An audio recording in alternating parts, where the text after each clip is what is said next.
There, recording.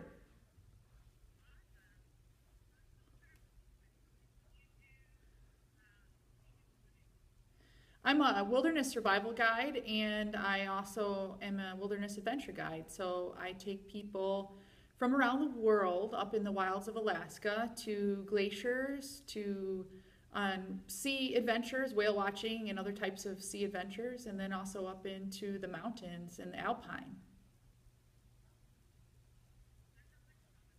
It is.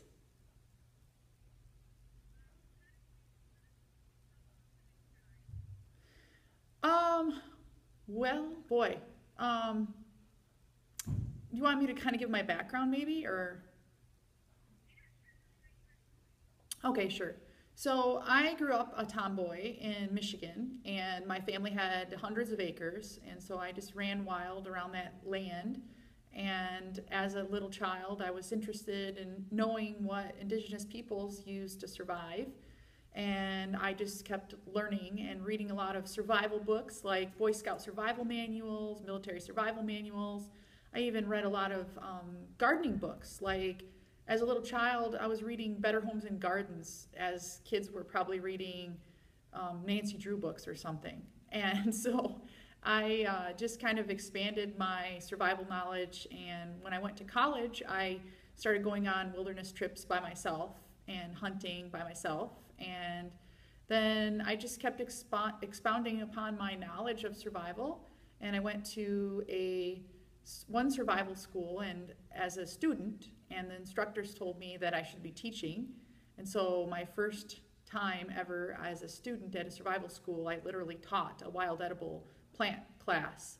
And so that was pretty exciting, and I realized I was way above the curve. So even the instructors there, they encouraged me to start a survival website and YouTube videos reference survival. And they also said that I was going to be on TV someday hosting my own survival show. So they basically believed in me before I even really believed in myself. I didn't realize that there weren't a lot of other ladies like myself. So I took their advice, and after just a little while, I started getting contacted by, a lot of networks in survival. And as far as like my career, my personal like day-to-day jobs that I've had, I was a conservation officer for the state of Michigan for most of my professional career. And there I, professionally would enforce hunting, fishing, conservation related laws on the land and the sea. And then after doing all of that for 20 years, I decided to move to Alaska and expand on my survival based plant knowledge and just general survival knowledge in Alaska. So I came up here and I first became a hard rock underground gold miner because I love adventurous wild things and I love challenges and I love male dominated fields. So I worked underground. It was super dangerous.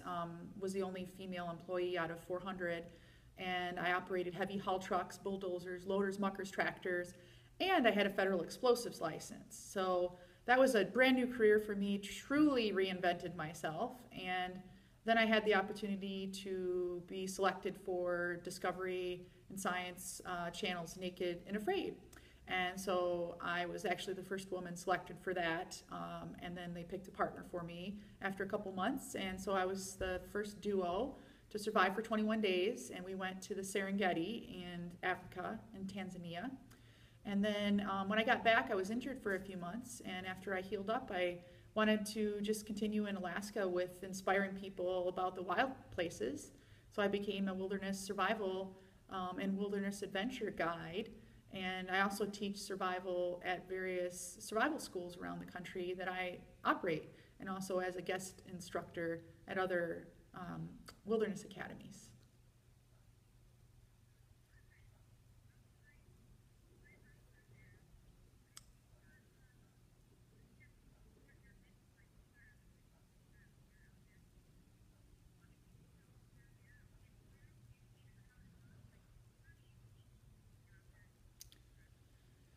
Well, knowledge is power. So if you have someone who is a novice in wilderness survival, it's important to teach them the skills, first of all. So you teach them the skill set, and then I believe I'm a kinesthetic learner. So I actually demonstrate the skills. Anybody could read a book and read a book on survival, but it's much more dynamic when you get to see from a survival instructor how to do certain things. And usually it sticks in your brain, especially if they hear it usually 3 times in the survival world. Like when I'm teaching wild edible plant identification, I show at least 3 times during a course, the same plant before I might quiz someone on the idea of that plant. So after you teach and you show by demonstration, then it's important to have your students demonstrate those skills to you to make sure that they truly do understand it. They can nod their head yes and say they get it, but to see them do it, you understand that they really know. And oftentimes you have to be there to kind of fine-tune whatever it is that they might make a little mistake on, and just kind of redirect them on what the appropriate method is. And then usually they've got it, and it's good to have them practice on their own as well. So usually if you do any activity or you learn something at least 3 times, it really sticks in your head, and hopefully they'll have that information with them for a lifetime.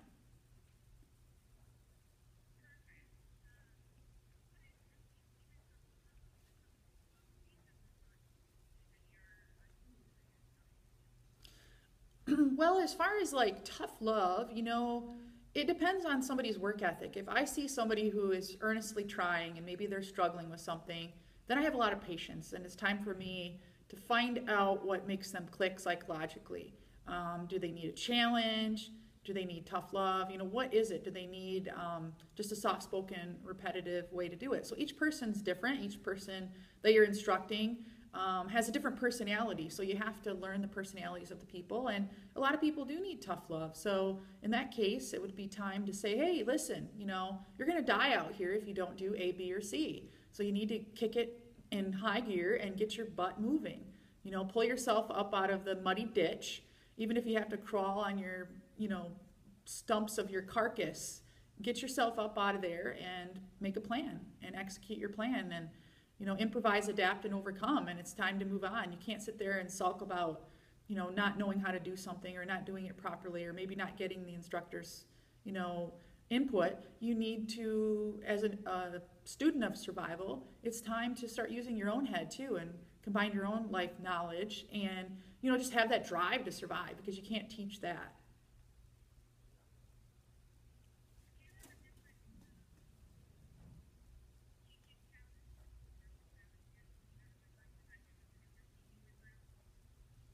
Well, to be a leader, you're usually, taking an entire group and possibly going on an expedition, or maybe leading instructors they're teaching at your school.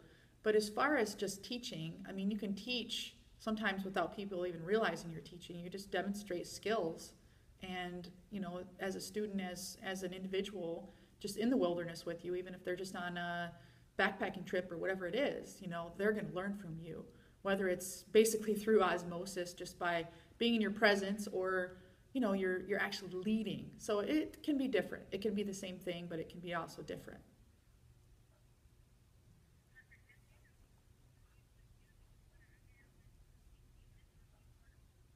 Absolutely. I'm flying back home to Michigan in 2 days, and I'm doing that for my 9th year of Angels Among Us Youth Camp, and it's a youth camp that I started. I own and operate it, and it's for underprivileged kids. And it's not just your average typical camp. We do all kinds of crazy stuff. We do cliff diving. I teach them spelunking. In the wintertime, we do skijoring. We make atlatls, which are pre-bow and arrow. We shoot traditional archery, and we go on wilderness adventures. This year we're going on a survival backpacking challenge in Pictured Rocks National Lakeshore, which is about 30 miles of very difficult terrain, about 250 feet above Lake Superior on rocky cliffs. And so we're going to be, there above Lake Superior. At some points we'll be climbing down waterfalls, and we'll be, traversing dunes that go straight down to the Lake Superior shoreline. So I've been training those kids this will be my 9th year. I also mentor kids year-round in what I started. It's called Wild Child Forever, and it's basically the premise of, kids need to learn skills and have someone inspire them as a role model to get them outside and away from electronic devices and reconnected to all the great things in the wilderness and survival that can, set them apart for the rest of their life. And then I also just teach survival. I have a Rocky Mountain survival school, and I usually just teach a week or so there in the fall.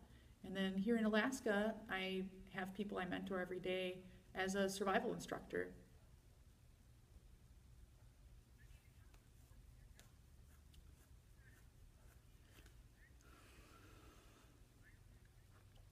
Absolutely. Life is what you make it, and there's a little bit of luck. The fact that we wake up the next day is a good thing, and there's probably some luck involved. But a lot of your life and what you make of it is in your own hand. And so I'm a really hard worker, but I also like to play hard. So sometimes people might think of my play as work because it can be so physically and mentally challenging. But for me, I love to challenge myself all the time, physically, mentally, even emotionally. Sometimes doing wilderness stints by myself for long periods of time, which is much harder than doing them with a group because you have to be alone with yourself and you don't have anyone to bounce things off of. But on a day-to-day basis, I go out and watch whales. I teach people about marine mammalogy. I teach people about marine ecosystems and their connection to land ecosystems and how everything's interconnected and interdependent. And if you take one thing out of the ecosystem, it can throw everything else off balance. And I also teach them, multiple plants that can help them survive and a lot of wild medicines. I'm really good with my wild plant identification and my wild medicine or herb identification. And I don't just use those things in speeches. I sell wild herbs. I teach people how to use them, physically, like demonstration, pass around wild teas, explain all the medicinal benefits and the food. We collect wild foods as we travel in the mountains, and so that stuff sticks with them because they not only get to learn about it and learn about its uses, it's tactile learning too. They touch it, they feel it, they harvest it, they eat it, they can feel it in their body and how it's nourishing. And in a lot of cases, depending on what it is, let's say you cut your arm open, I teach them how to make a field spit poultice, let's say with yarrow, and they can immediately feel the effects of that. So those are things that are going to stick with them the rest of their life. So yeah, absolutely. I feel super fortunate about all the cool things I get to do, but I make all of this happen. It's not happenstance.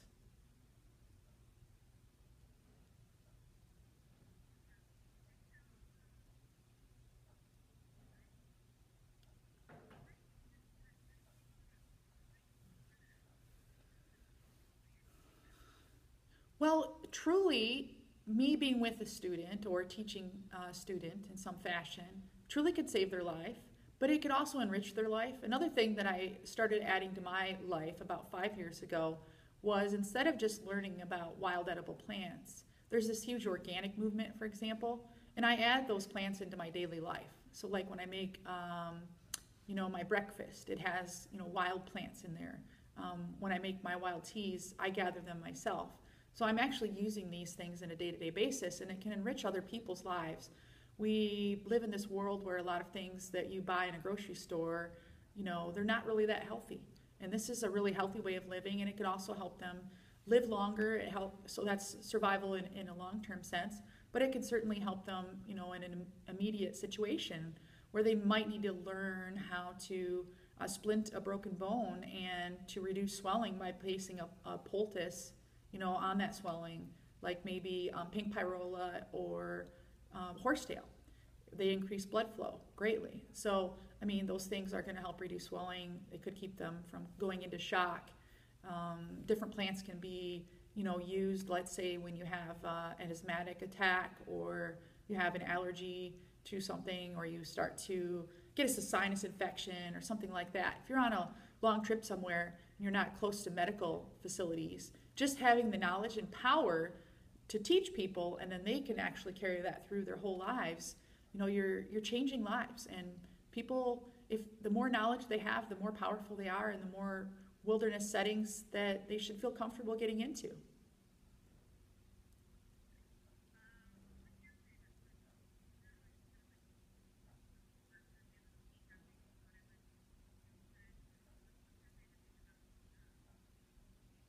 My favorite thing about teaching is when the teacher then becomes the student.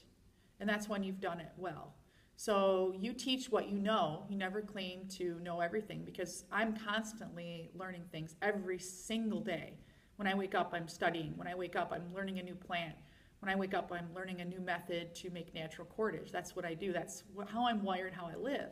So for me, when I teach those things, I know that I'm teaching generations of people, potentially. And I'm also inspiring.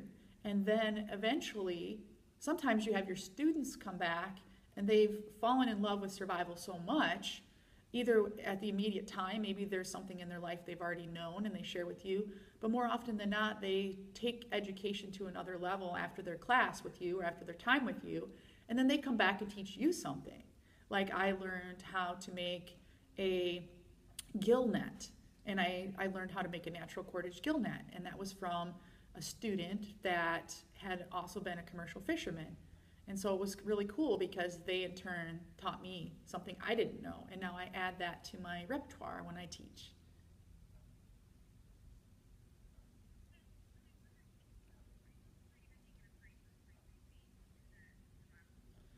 Yeah. Yeah, you want me to?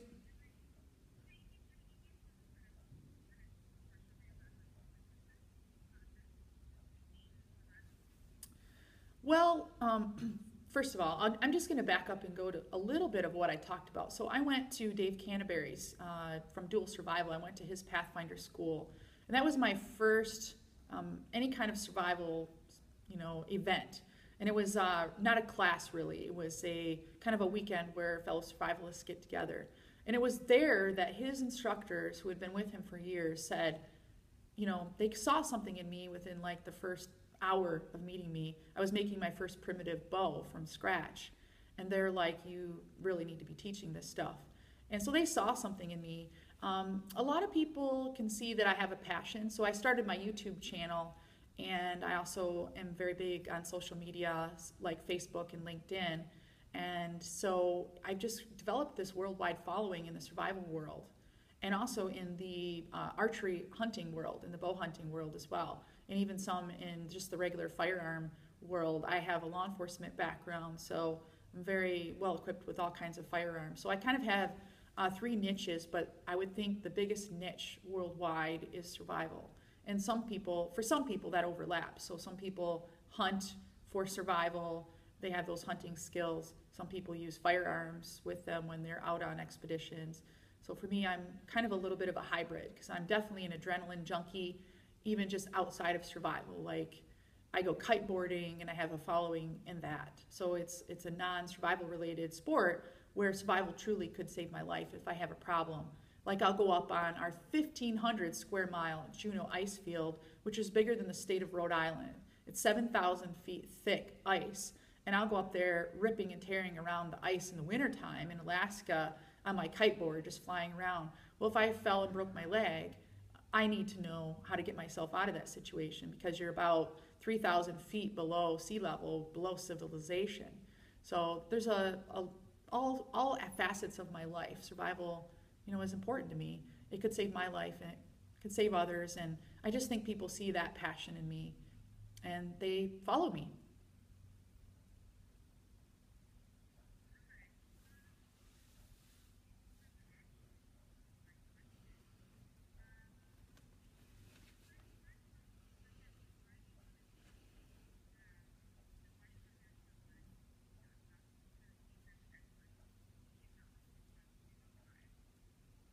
Well, I think it would be the utmost dream of mine to be involved with this program, because you're teaching not just those who are actually actively participating in this program, but you're teaching all of the viewers as well.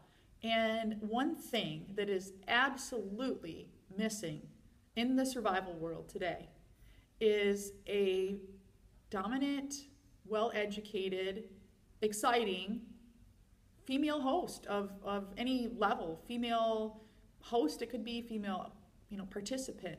So you have Naked and Afraid, which kind of brought a lot of females to the forefront, but we still are taking kind of a back seat in a lot of cases. And it's time for that to all shift and change. And I want to be the inspiration to other women. And I also want to show men out there that women are competent and women make excellent instructors and women survive very well. Our bodies are very adept to survival for multiple reasons. I just had an article published in Survivor's Edge magazine, which is a world-known leading survival magazine. And the title of it is Women Survivalist in a Man's World. And so that article covers a lot of that.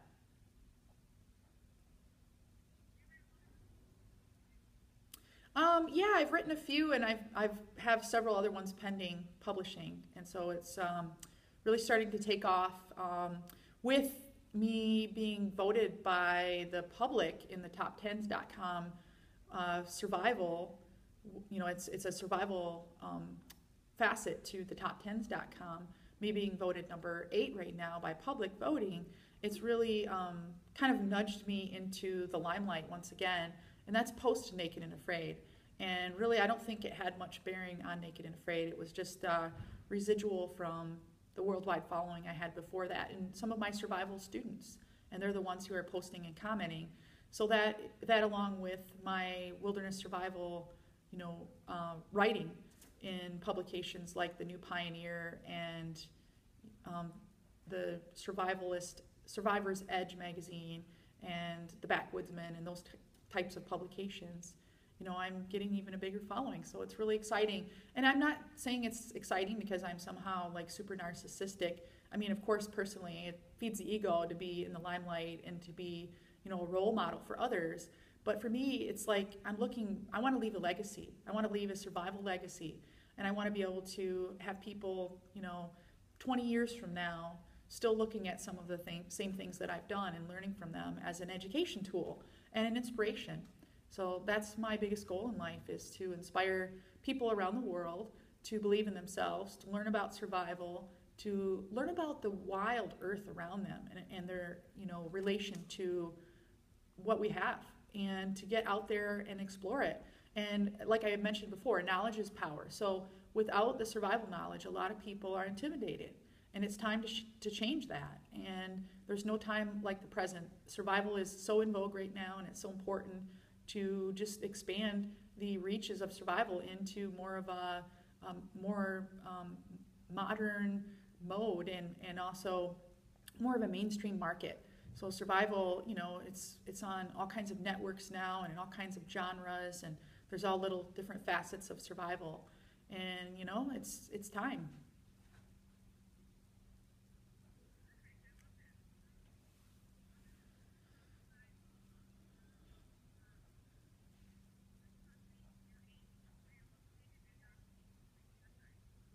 Sure.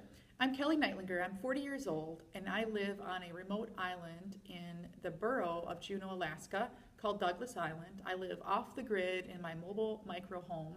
No power, no heat, no electricity, no nothing. Bare bones survival. And I'm a wilderness survival instructor and a wilderness adventure guide in Juneau, Alaska, and also at my Rocky Mountain Survival School in Montana. And then I have a youth camp for underprivileged kids called Angels Among Us Youth Camp in Michigan, where I've been teaching survival. And this will be my 9th year. And I also mentor youth year-round in my program Wild Child Forever, which is engaging youth, especially at-risk youth, back into the wild.